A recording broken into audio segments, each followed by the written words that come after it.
Hi, I am Penny de Jong. This is Unit CID 102,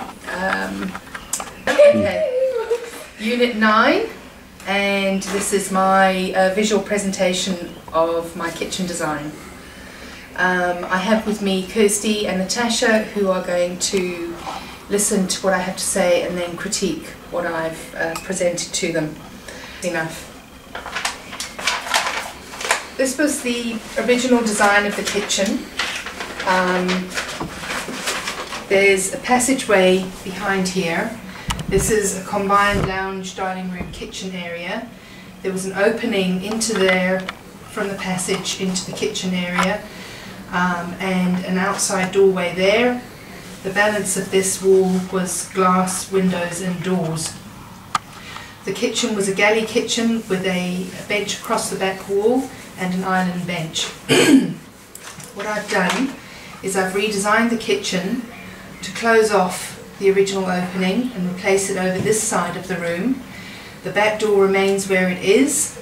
This is a safety feature more than anything else to prevent children from running from the passage straight through the kitchen area to the outside door. This way the children can run along the passage and straight out the back door without going into the kitchen area, so there's a big factor about safety in there. The next part that I've changed is to extend the kitchen right the way along to that wall there, which at present is not being used for anything in particular. Because there is existing bathroom facilities over here, there is plumbing available. So I've organised on my plan to have a sink in here, utilising existing plumbing fixtures. I've also designed to close that area off and make this a storage and clean-up area. Doors can then be closed on any mess that has been made during the cooking process. I've also extended this bench outwards to give it more shape.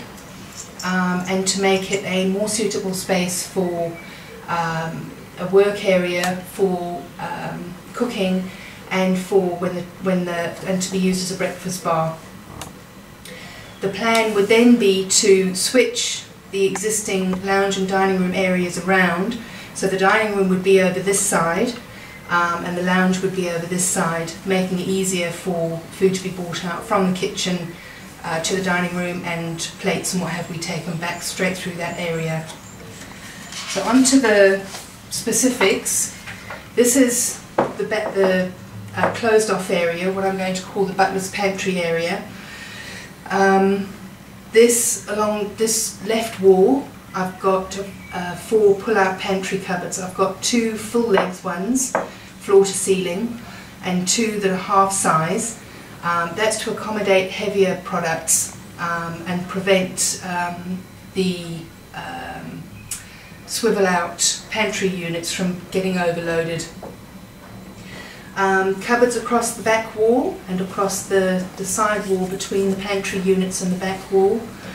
The sink in the front, big double sink, stainless steel with stainless steel drains on either side. The corner cupboards on both sides will have the one side will have the magic pull-out shell-shaped cabinet shelves. The other side a chrome basket system pull-out. Dishwasher in this side and more storage space, countertop space, upper cupboards with lift-up hinges. And the floor is the same throughout. I haven't changed the floor at all.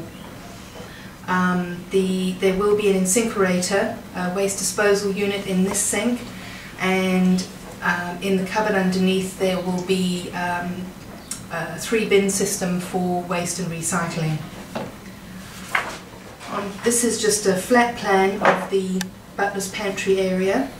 The doors are over here, pull-out pantry, storage and worktop space. This is the right-hand side of the kitchen looking towards the Butler's Pantry. There are the doors leading into the Butler's Pantry. Over here we have a garage door for the appliances.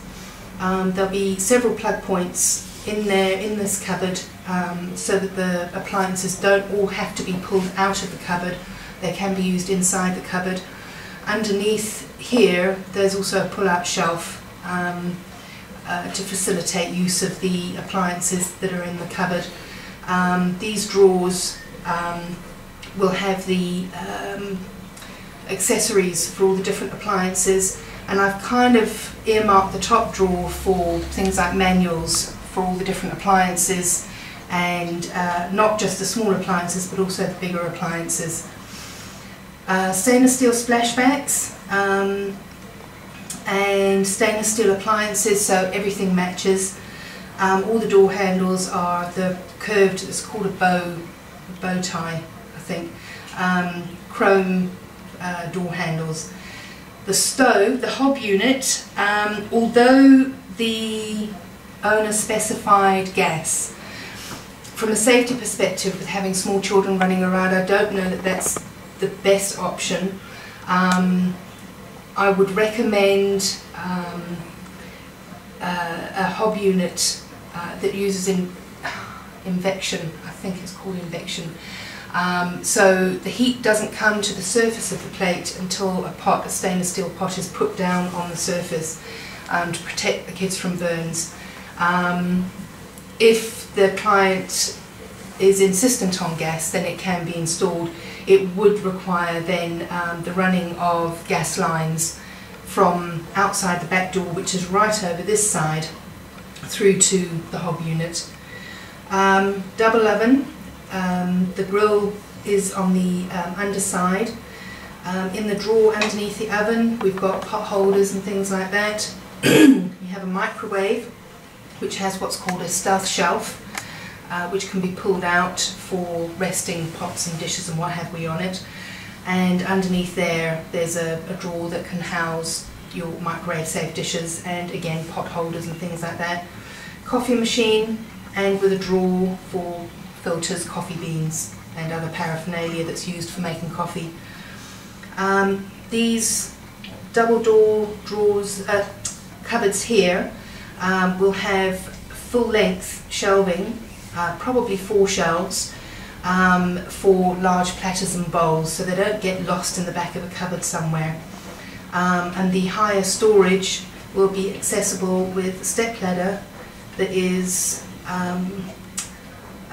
placed inside the cupboard underneath this kitchen counter here. Very narrow cupboards on either side of the stove. One side will house spices, olive oil, vinegars. The other side all of the cooking utensils, your spatulas and slotted spoons and things like that. So everything's out of the way. As specified in the brief, everything has its place, everything has somewhere to live. On the other side of the room, so this would be on the left hand side facing these doors, we've got some suspended cupboards, glass all round, which could be used for displaying special crockery or porcelain of some kind.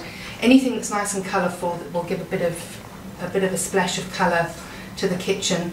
We've got some spotlights for very specific lighting in this area, as this is going to be the food preparation area. There's a smaller sink over here which is specifically designed for food preparation, again with an incinerator, and there will be a couple of waste bins underneath the sink as well. We've got vegetable drawers, vegetable and fruit drawers, which are curved in shape to allow airflow on either side. The bottom of each drawer will be a mesh to allow flow of air through and keep the veggies fresh. Pendant lighting over the breakfast bar, specifically for task lighting and to allow all sorts of tasks to take place in that area. The cupboards will be fitted out variously with baskets all on runners and drawers. All the cupboards have automatic lighting, so as you open a cupboard door, so a light comes on inside. and all the lighting throughout the kitchen, the task lighting and the ambient lighting, is controlled by a remote control wireless system. There's a few specifics that I want to just point out. On the end of the breakfast bar, unit over this side, there will be a fridge, a wine chiller, so that the children will have drinks and what have we in the fridge, so they don't need to come into the kitchen proper to get something to drink. This is the area behind over this side of the breakfast bar. There's cupboards and drawers and baskets with the kids' stuff inside. So you'll have stuff for doing homework, coloured pencils, pens, stationery, and some toys and books and what have we, to keep the children occupied when they're sitting at the breakfast bar. Along this side,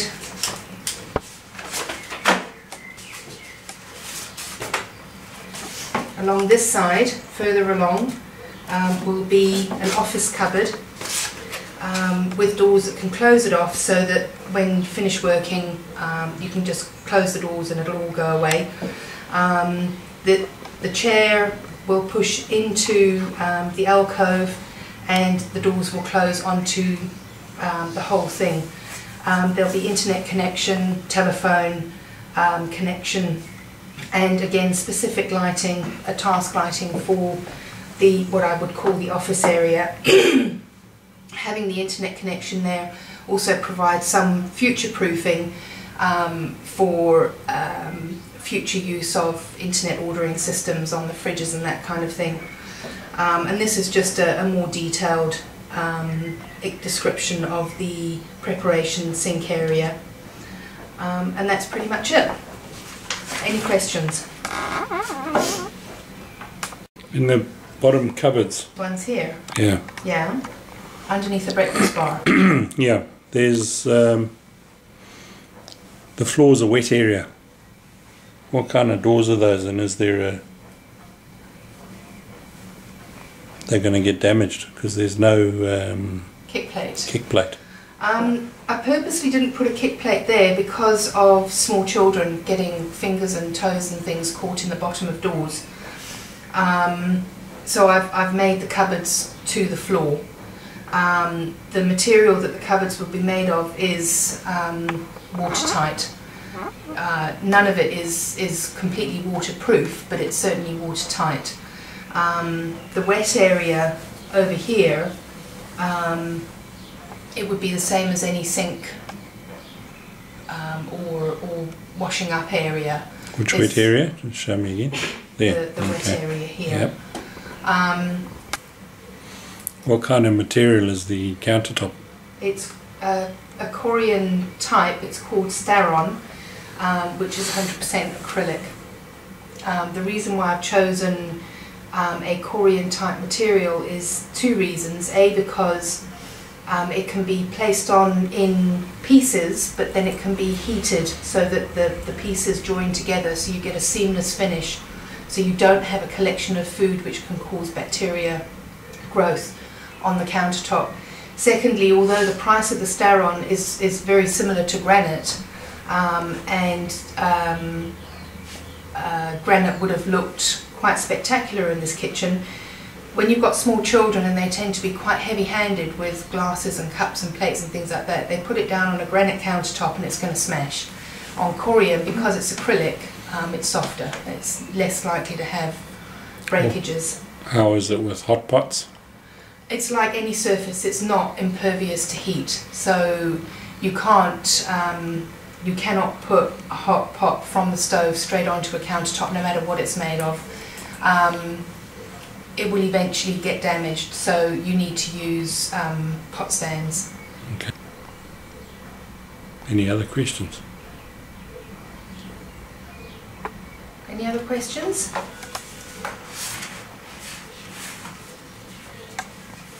Thank you very much.